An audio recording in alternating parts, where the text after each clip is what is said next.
Good afternoon, everyone, and thank you for joining us. My name is Brandon Gibson.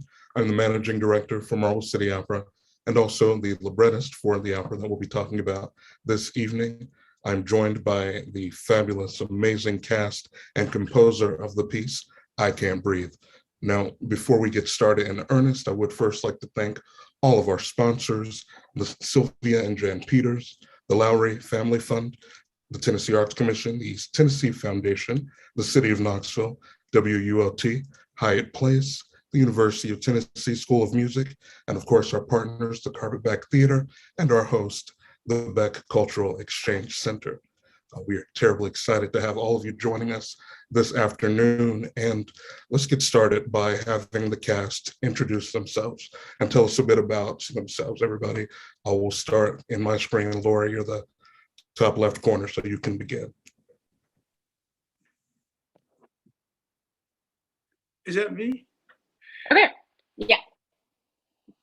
Well, Did you say Laura or Leslie? I'm sorry, Laura. Okay. It's all right. I said Laura, but it's okay. Leslie, right. You go first. Go ahead. Yeah. All right. Well, this is Leslie Burrs, the composer for I Can't Breathe.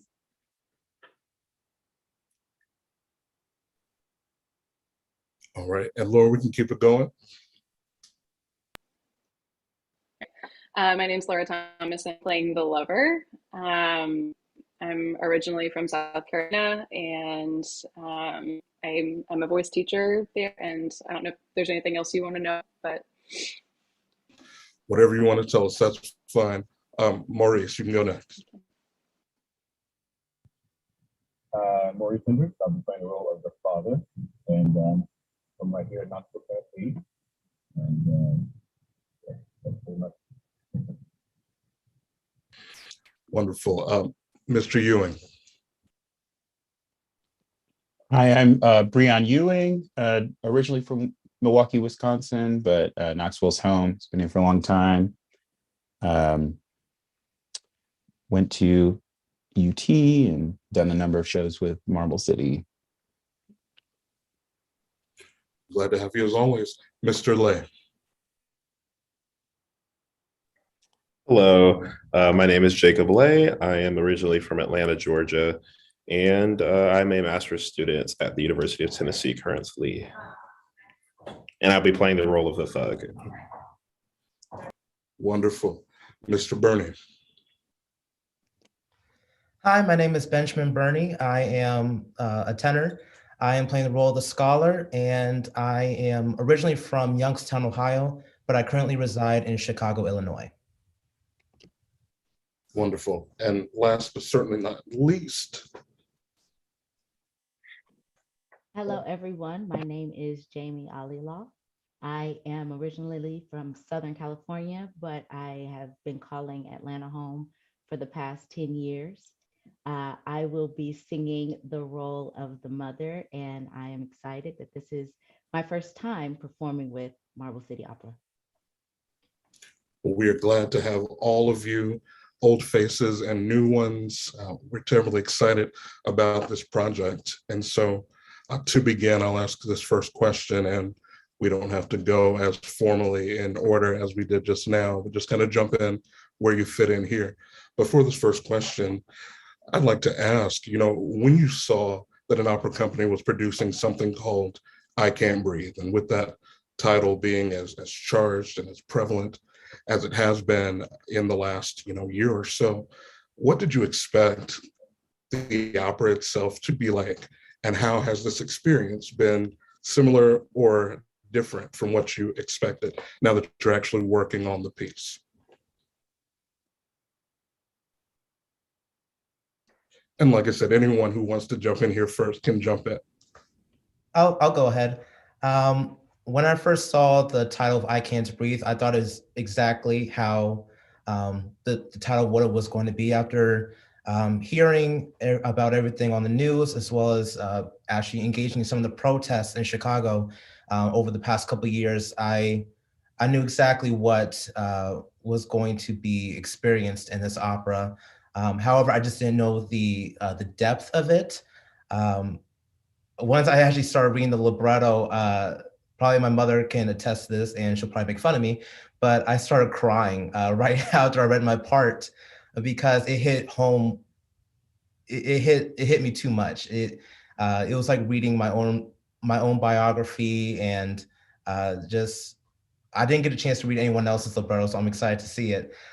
But it was painful to see how it could be me. I guess that's the biggest thing about this opera, is that it really could be any one of us. It's not just the negative stereotypes they post on the news or anything like that. It can be any of us. It's powerful. Well, I'll offer that Jamie, go ahead. to Benjamin's point. Very similarly, actually, I had a friend send me the audition announcement.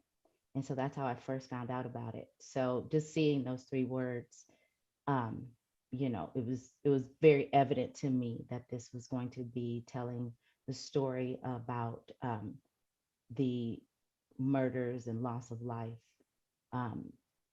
at the hands of law enforcement, or just unjustly, right? And to Benjamin's point, I did not know the structure of the opera. I didn't expect it to be a series of monologue vignette. And so I intentionally focused on just reading mine because I want to have the experience of the others in person. And just reading my story as the mother was profoundly impactful. And while the stories, we have all been familiar with the stories, and everyone, in a very laser focused way in 2020, the depth of the story and just really getting to see and hear about this woman's life, and to see how it's unfolding, was the part that was unexpected for me. I anticipated the emotion, right, because of the subject matter, but it just hit different, knowing and seeing her story unfold as I read the libretto. So that was unexpected for me. I understand. That's powerful. Anyone else? Feel free. I can go ahead. I also anticipated the subject matter of like the loss of Black lives, and like I just thought, I was like, even titling the show this is already making a statement, and that's a statement that I wanted to be involved with, which is why I was so excited to have the chance to participate in it. It reminded me, or it made me think of the opera Blue by Janine Tesori. And unlike that show, sort of what Jamie also mentioned, I didn't know that it would be so many different stories. And I think that adds so much weight to it, because or it adds so much weight to this show, because this is something that keeps happening. I mean, most unfortunately, this is something that keeps happening, and we know will keep happening, but unless people start listening and people start speaking up. Like with that show, it with Blue, it really looks at one specific person's story. And I think a good reason to have so many different stories is because, like, first of all, like I mentioned, like there are so many of these stories out there, but none of them are the same. They're all so vastly different, but they all come to the same conclusion. And there are so many like unheard stories that could be if people would wake up. So it was unexpected, and I think it was definitely a pleasant discovery, and I'm just so excited to be working on it. We're excited to have you as well. Breon, go ahead. I was definitely expecting a lot. It's such a deep subject matter to have to deal with, and it's something that all of us are known to understand the things that are going on with it. But what I wasn't expecting was to have there's some really fun music parts in it where you're just like, I'm not even thinking about this part, I'm not even thinking about the fact that this thing's going to happen, because I don't know it's going to happen as the character. But just that part is super fun. You're like, I'm sitting here grooving for a little bit, and then the bomb drops. But it's I didn't know the tone that it was going to have, but I think that it accomplishes that tone very well. It's like there's moments leading up to someone being killed that are just like very genuine and honest. And I didn't necessarily know how that was all going to play out, just with having it be such a deep subject.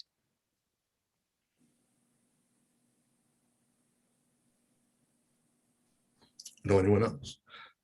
Jacob, if you got something else, you can jump in, whoever. Oh man, something you just said, Breon, that also made me think, like, once again, like when you hear that title, you in some way you kind of expect to get preached at, but that's not what this show is. This show isn't a sermon about why Black Lives Matter and like how you need to change your life.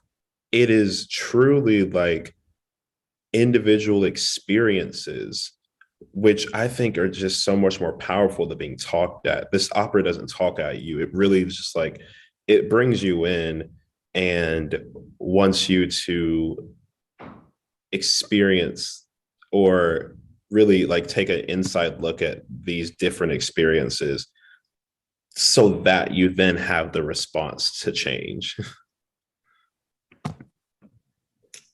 And that was intentional. Maurice, go ahead. Yeah, I wanted to jump on what he was saying about, like, what Brian was saying about how it chance the bomb to drop, kind of like, but you expected to be happy in a way. Like, I kind of feel like that contrast is the very point of like the lives that they're living. They're living whatever their life is. Whether they're feeling a way about shoot shenanigans. You fall in love with the characters, their family, if they have any. Like, I know the thing that going into it, like, I went into it like really just like when you first announced it. Actually, well, before you announced it, when you guys were like kind of just like, oh, maybe we should do this. And I remember, as a composer, I was like, hey, I'll write it. But as a singer, I was like, am I comfortable putting myself in a situation that maybe gonna trigger something that is like that? But then, my character, there's a lot to fall in love with, and then like you almost forget about it at the end. And that is, I think, putting so much emphasis on the life that they're living makes that impact bigger at the end when it happens.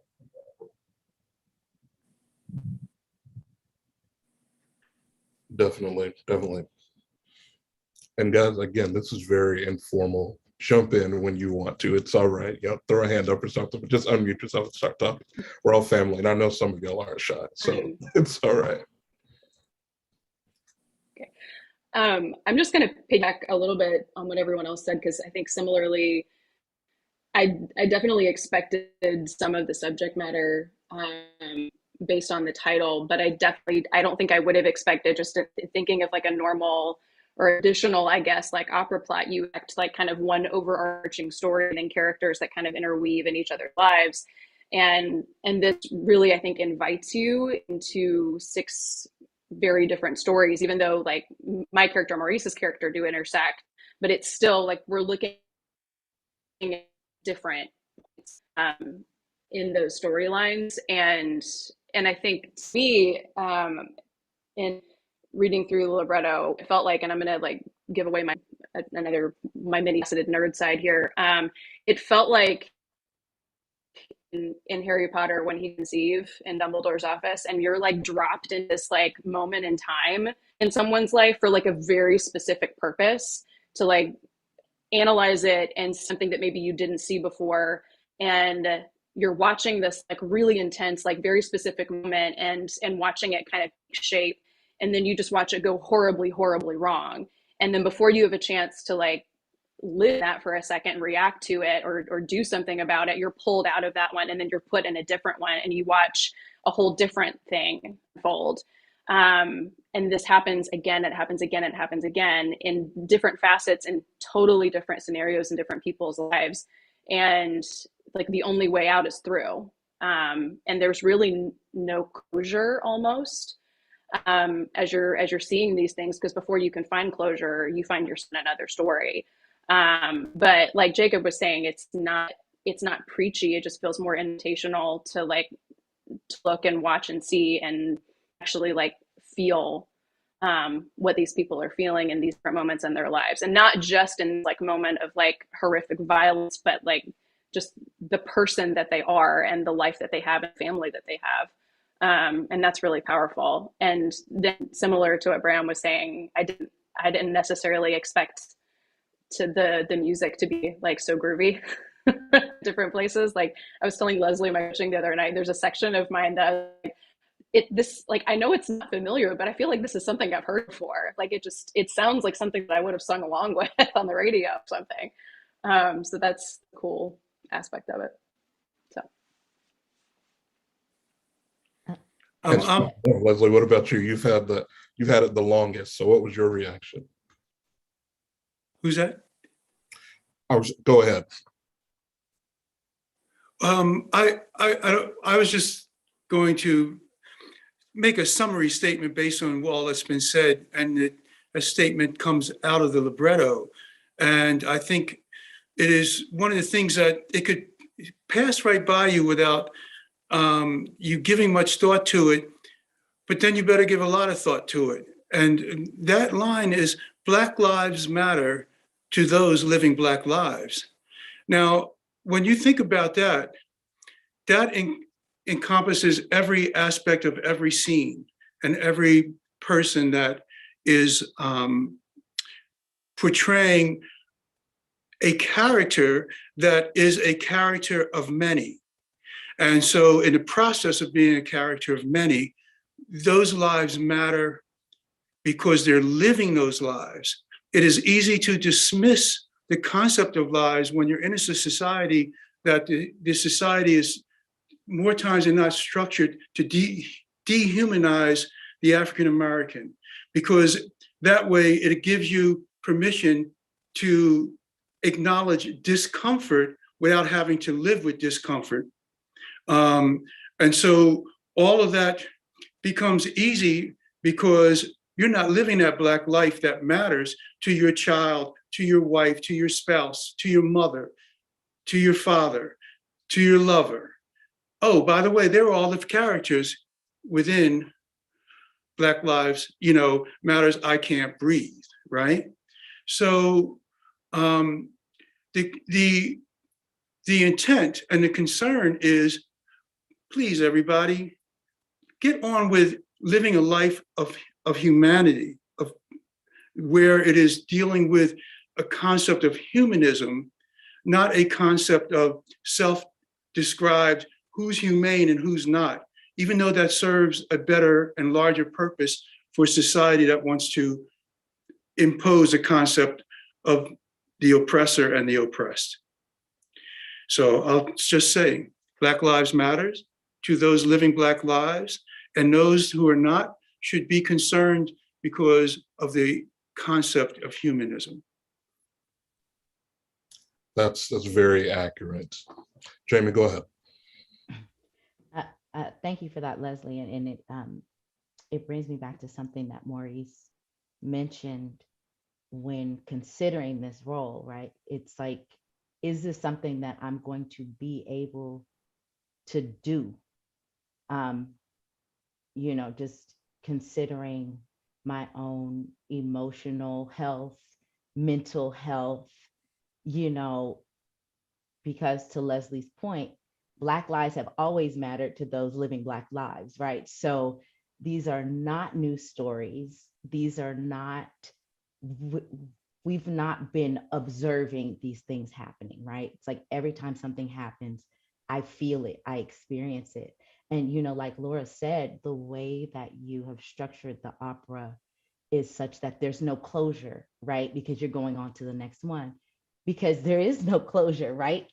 Because in real life, we are going to the next one, right? And so to Maurice's point and how everyone has brought up with the music, the nature of the storytelling and the dynamism that the music offers to the story is what makes it possible for me to do. And not only possible, but makes it align so perfectly with my personal mission in life to where I feel like I must do it, because these stories, these lives, these humans must be amplified. I have a very strong passion for spirituals because I believe that they do such a great job, at least for me, in displaying the soul of human beings who experienced being enslaved, right? Rather than a very detached and dehumanized presentation of the slave, right? Is as though that's who they were. And then you get to these spirituals and you get the depths and you get the emotion, you get the joy, you get the sadness, you get the depression, you get the hope, you get the faith, you get all of it, right? And that's what we get in this opera and in the telling of the story, with the words and the music coming together. And that's what makes it possible for me to do, and maintain my health, right? And it's also what calls me to do this, because we see the mother on the news, right? We see the mother standing next to the lawyer at the podium, right? Or the mother speaking at the march. We need to see the mother at home folding the laundry, talking to her son, because she didn't lose this martyr. She didn't lose an icon. She lost the child that she carried and birthed and had a vision for. And we need to see all of that. And so that's what we get in the story. Right.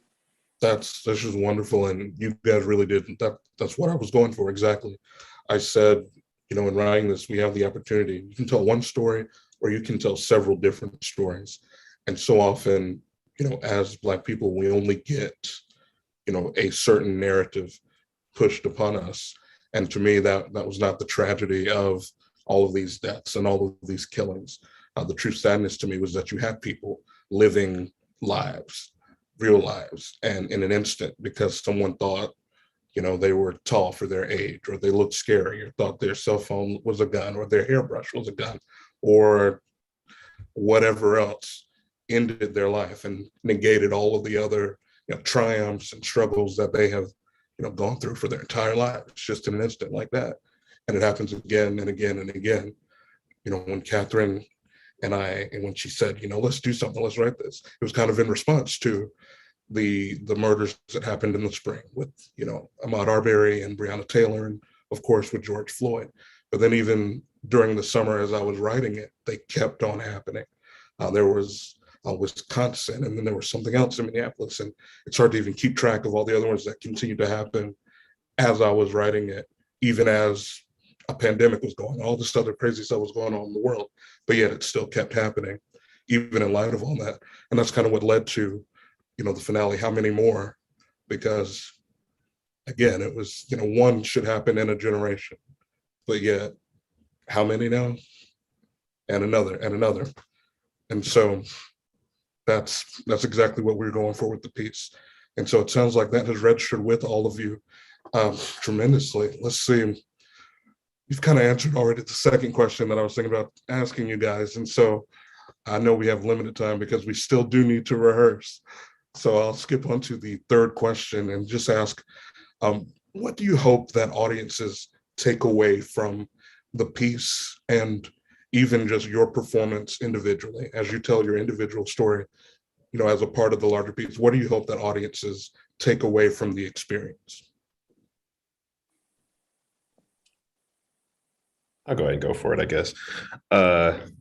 So specifically for my character as the thug, it's been so eye-opening into like to see this story that is so different from my own, and really think that like every person that's labeled a thug, every problem child, every person in prison, every one of those stories, it's not just the end result, it's the whole story.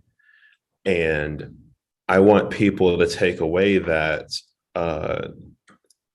don't write people off because of where they're at right now, because the reason that you're at where you are is because of what you've been through.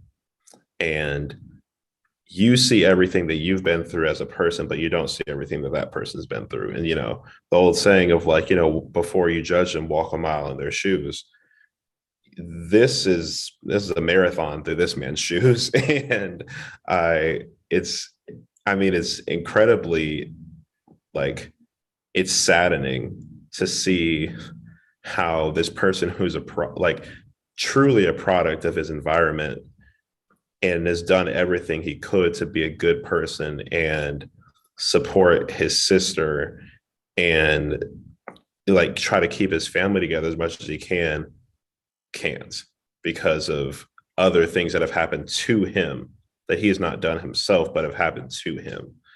And I just hope that after this, people obviously we want people to take away the message that Black lives truly do matter, and here's some of their lives. But also, I just want people to truly gain some real sympathy. And while you may, if you're not a Black person, you're not gonna feel the same thing that we do when another one of us is killed. And you don't have to. I would never wish that upon somebody, for them to feel what we feel, or for anybody to feel what those victims have felt. But I want everyone to really just open their eyes and open their ears, see that these things are happening and hear the stories, and just listen and sympathize.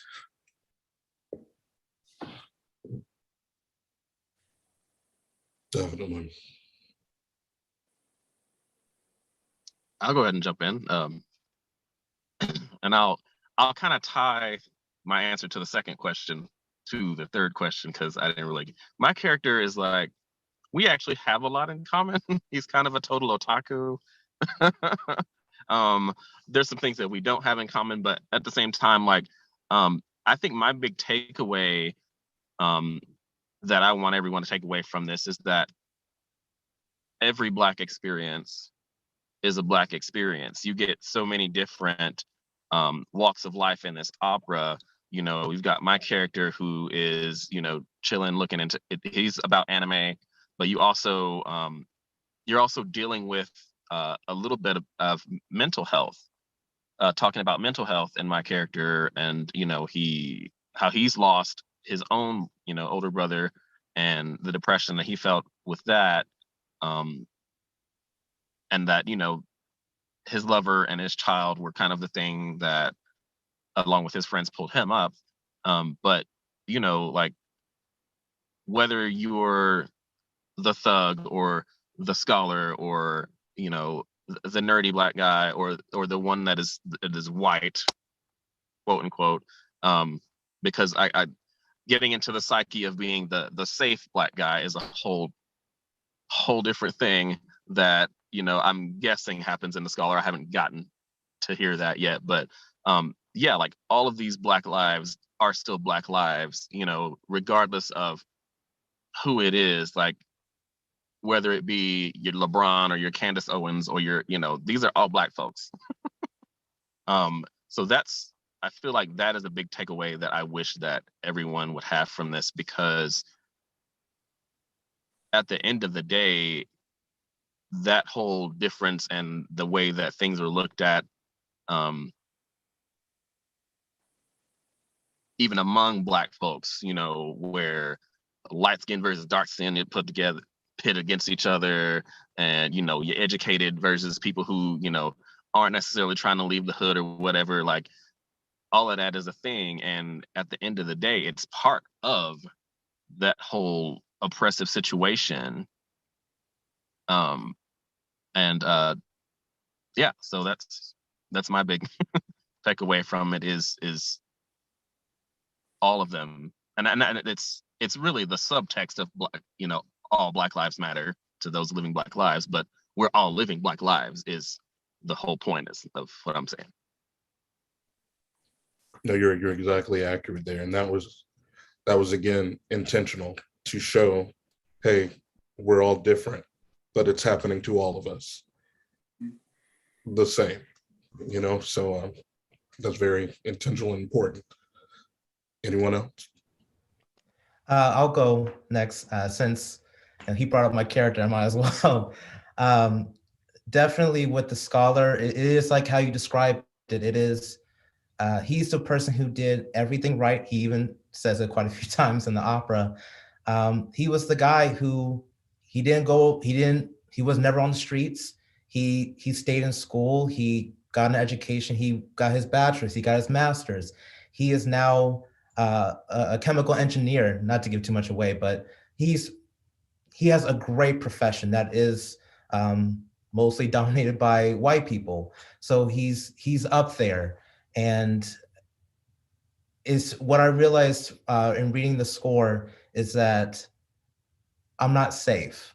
I hate to say it so bluntly like that, but I always thought, you know, me being African American, but also me, I went to the best schools. I lived in the suburbs. I got great education, and I'm also in the field that is predominantly white. I thought, you know, this what I read in the newspaper or what I see on the news is never going to happen to me. I'm never in those situations. And I think for a lot of people, they think, especially in the news, they portray Black victims as almost they had it coming to them.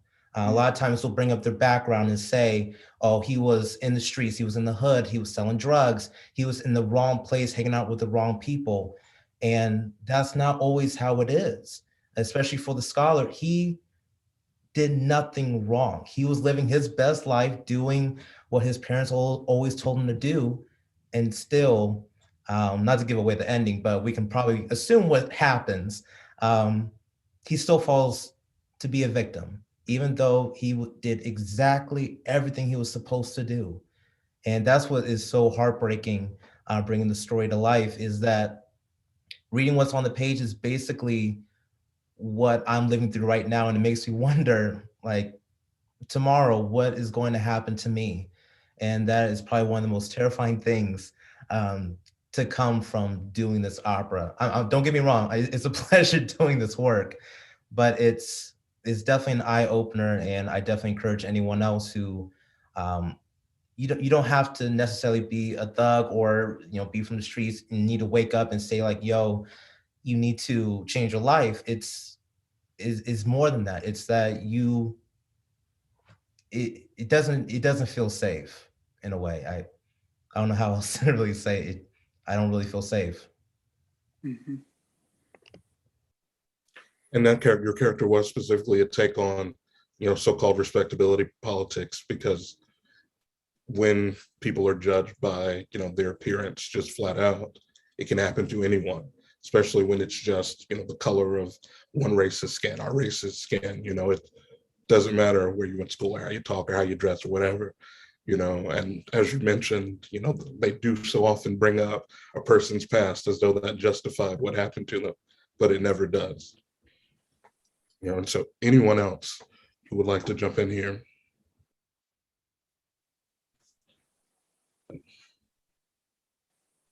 So I think I neglected to say that I play the athlete, and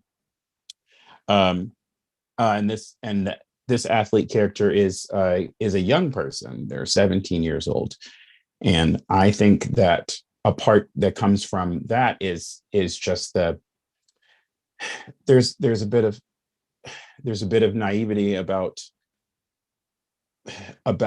just what will happen in a situation like that. You've got all the hope in your eyes, and my character is trying to support his um his mother, who's the only one that he has, and he's trying to make life better for her, even if she doesn't really need it. It's just because he's just excited to be able to do that with a skill that he's cultivated. But I think there's a bit of that we still want to have as adult people, just like, maybe this situation will be different, or maybe I will, maybe just something's different, maybe the other people are different. But it's just disheartening, because he goes through the same situations, and I relate to this character a bit. I'm not an athlete, but I just relate to a lot of the things that he's got going on in his story.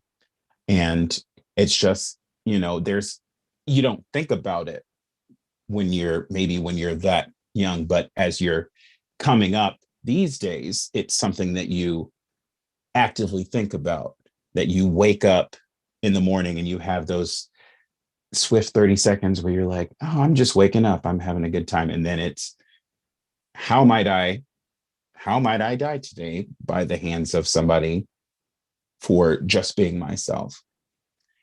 And I just want people to understand that is such a thing that we as Black people have to go through every day. It's just like there's a collective grief and some trauma and things that we all think about, even if it at this point is taking not the forefront. Like it's something that we feel we have under control and don't think about actively in the front of our brains every day.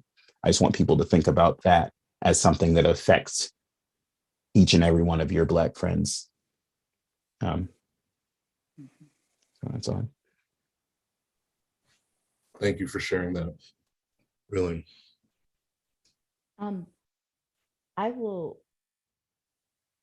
say that my desire for people to take away from this opera and from my character is, it's an invitation to return to humanity.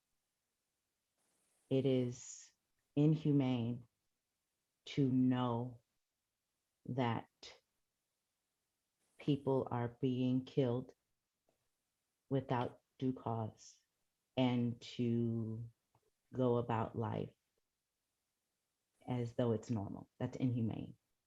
It is also inhumane to go about life not only concerned about human conditions, right? And just your regular tragedies that everyone might face in life, but to have that compiled, to compile upon that, the constant lingering threat simply due to your skin color. That is an inhumane existence.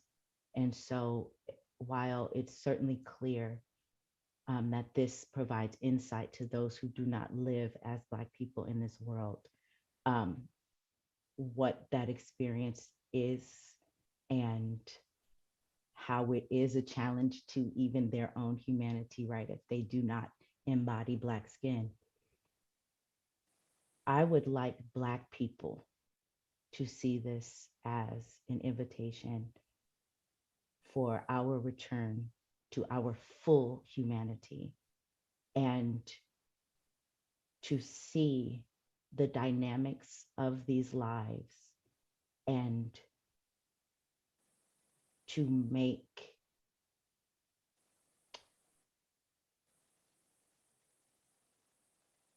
to allow it to inform how we go forward. Not exactly from a place of respectability, right? Like, okay, I'm going to pull my pants up, right? Because that doesn't work.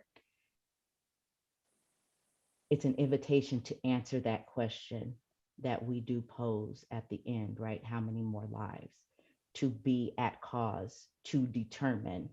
I think to be human is to be able to make choice and to be able to have free will. And this state of existing is not that, and it is inhumane. So it is an invitation for those who do not live in Black bodies to return to the humanity that says I cannot exist in peace or joy or whatever while this is happening. And it's an invitation to those who do live in Black bodies to return to our full power and autonomy and explore what that looks like. Extremely well said there. Laura, Leslie, do you have anything you'd like to add on this? Kind of, I guess, going off of that and from my perspective, like as the white girl in the show, and kind of knowing from like the things that I share with the lover and the things that I don't, because obviously, I mean, like I'm a white married in real life to a white guy and I don't have any kids. But I am a teacher of kids and I feel a profound amount of love and protectiveness over my students. And I've worked with a lot of Black kids for the years and I feel like they're my babies. And there have been a lot of moments I've had to examine myself and examine, well, why do I think that? Or why did I assume that? Or why would someone else assume that about my student on any number of levels? And it's been an invitation, often a very generous one from my students, for me to think about things a little differently. And, in some cases, just shut up and listen. And I think that's, for me, that's been an important thing. I've, become an adult and then in approaching this, the amount of emotion that I feel, particularly when I'm talking to or about my child. It's like a very base instinct that, that I have, I think probably as a teacher, since I'm not really a mother. But I hope that, especially if you're not coming from a perspective where you've been in this, that it makes you actually sit and think about it. I think there can be something that feels very scandalous about watching situations like these unfold, and so the impulse is to turn it off or look away. And I hope that in this situation, people actually sit with it and also let the power of the music that is being played and sung be a transformative power that maybe draws out something else and allows you to sit in it and experience it and be communicated to and through by it. Something really raw and powerful about that. And I think that needs to happen. If it makes you uncomfortable, ask yourself why, and maybe it should. And that doesn't make you necessarily a bad person. I think it just makes you a person that exists in this world and exists with other people in this world. And those lives matter. And so it's just an invitation to think.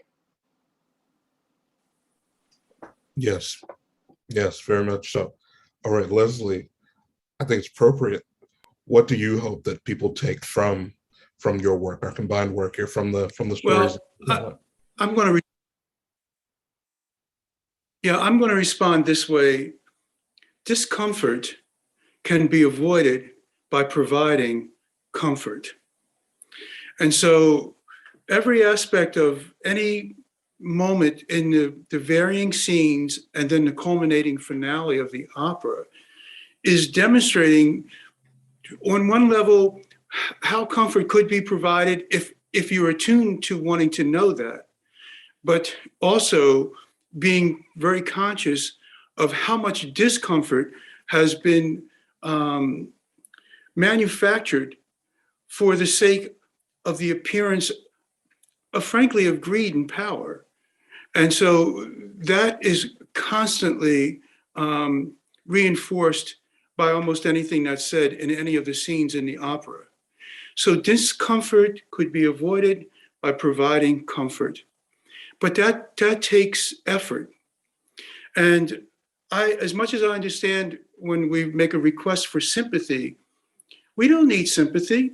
People need acknowledgement of what's improper, what's been imposed upon others, because the sympathy needs to go towards those who want to be most inhumane in their process of living.